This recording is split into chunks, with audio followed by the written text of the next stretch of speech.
Now let's turn our attention to the biggest story on all the back pages, particularly on all the English back pages, and that is the stunning performance from Ireland last night where we beat England in the cricket. And I'm delighted to say Kevin O'Brien is with us. Kevin, good morning to you. How the hell are you?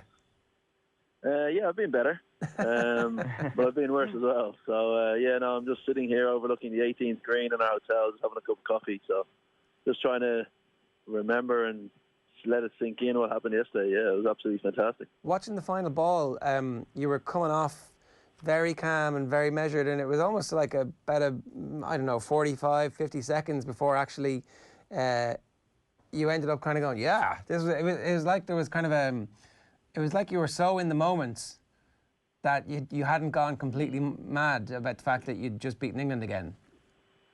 Yeah, probably that's what was shown on the outside. Obviously on the inside I was absolutely over the moon, but I suppose when you're in a run chase and you're coming down to a wire, if you let your emotions kind of get the better of you, obviously your decision making isn't as good. So whenever I'm chasing runs and I'm batting second, I just try and stay as calm as I can. And obviously yesterday getting down to the last couple of balls, and I was always confident we were going to get the one run needed off the second last ball or whatever it was. So yeah, just trying to stay as calm as you can so you can make clear decisions. The third last ball, you were pretty close to making contact with it, but just about didn't. And then there was like a kind of just swinging out afterwards, going to make sure that one disappears, and I don't think about it. Do you remember that at all? Yeah, I was actually a bit annoyed. I didn't hit the previous ball. I kind of tried to read what the bowler was going to do, and he what I thought he was going to do is he didn't. So it kind of the ball kind of passed me before I kind of reacted. So so I just tried to clear it out of my head and just focus on actually trying to hit the ball. Whatever he bowled to me, just react that way. Luckily, thankfully, I hit it nowhere near a fielder, and we kind of ambled through for the single and got the win. So this was a great feeling. To be there at the end is always special when you chase a big score. But it was all set up from Andy and Paul up front with the bat, and before that, even with the bowlers, did a great job to get the England wickets. It's remarkable how the winning total was 329 last night, and it was 329 in Bangalore in 2011. How do these two occasions compare for you personally? Listen, they're both fantastic occasions. I think probably the magnitude of yesterday's win and the team we were playing, and the world champions and that type of thing, and that's been mentioned a lot by the media, and it's been mentioned in our squad sessions as well. They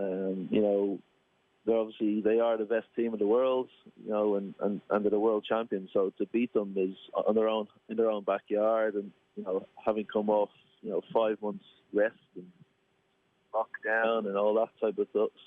So they're obviously both two huge wins, and it's hard to put into place which is bigger. But certainly at the moment, last night's win is absolutely massive, and that's our last win, so it's probably bigger than Bangalore.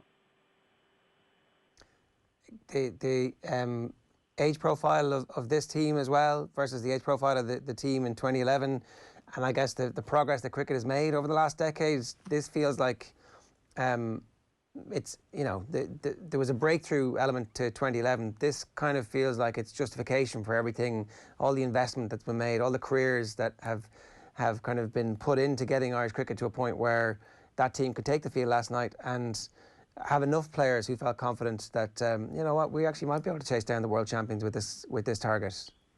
Yeah, definitely, and I think the first thing you mentioned there is the age of the squad. It's on myself, William Porterfield, who were in the 14 yesterday. We're by far the oldest players in the squad. You throw in Gary Wilson and Boyd Rankin, we're all kind of mid-30s, and Sterlow's still only 29 or 30. He's still very young. He's hitting the prime of his career. Same with Andy Balbirnie as well. So, everyone else is early 20s, mid-20s. So, it shows there's a lot of potential in the group. And a win like that, it's going to give everyone confidence to go forward and, try and get better and give everyone belief that, we are a good team.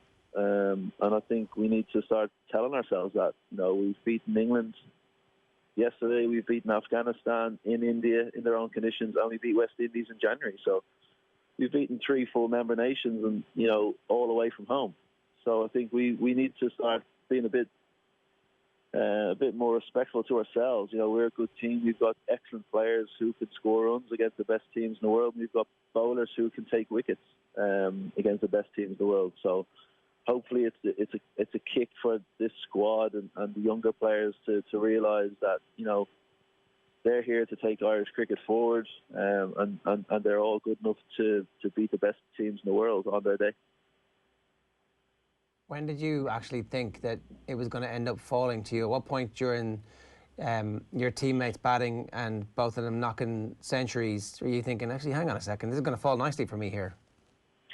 Yeah, listen, you always have that thought, but you don't want to get too carried away because, with the bowlers they have, a couple of wickets and, quick wickets, and all of a sudden we're behind the kind of 8 ball. So I imagine thinking back, kind of probably when we needed 30 or 40 to win, when Andy was still at the wicket. So that's probably you kind of knew it. He can breathe a little bit easier, but then, he obviously goes and gets out then. So, and then I had to go out and help Harry get over the line. So, yeah, it was never really in my mind that, we're going to do this.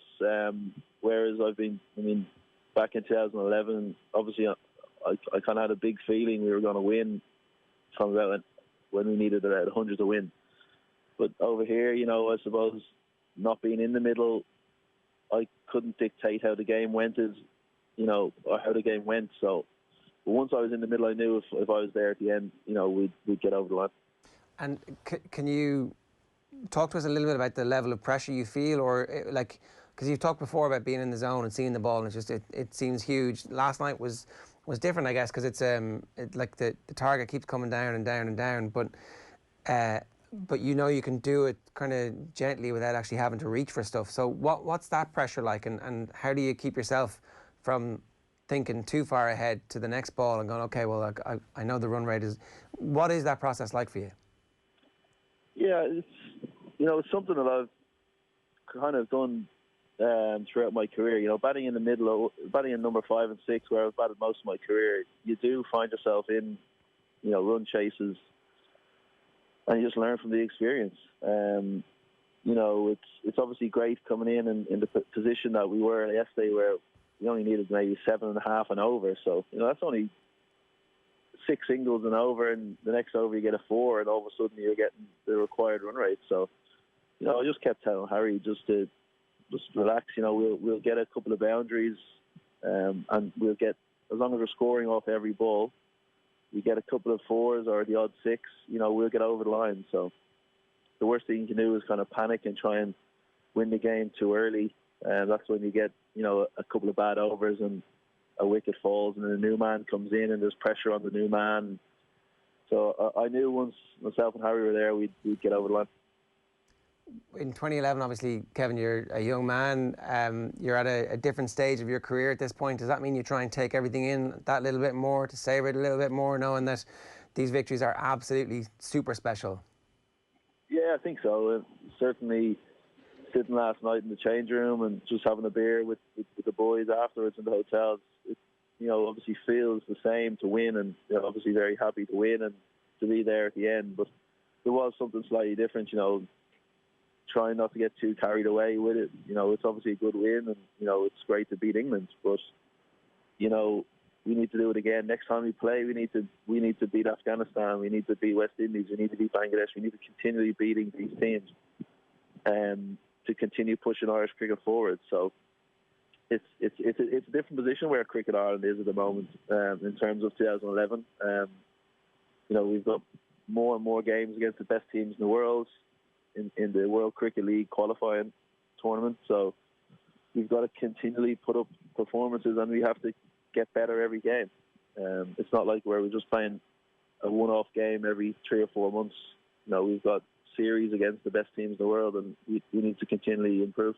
Yeah, it feels like the whole organisation is actually set up to take advantage of big victories like this in a way that it was only getting going really a decade ago. So what's next now in terms of the rest of the summer for you guys? We've got 2 weeks quarantine now when we get home, obviously. And then we have our kind of provincial game start, I think, on the 20th of August or something like that, or 22nd of August.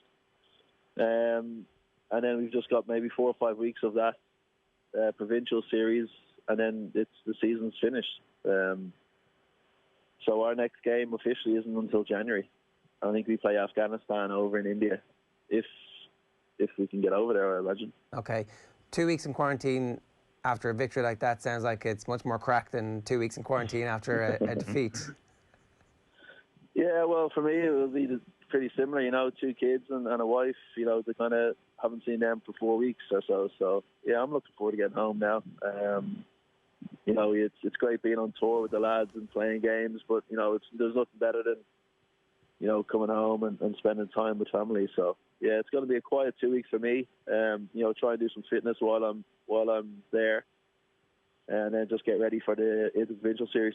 Well, enjoy, Kevin. It's a sensational victory, and absolutely congratulations from everybody here to you guys. Well done. Thanks a million. Cheers.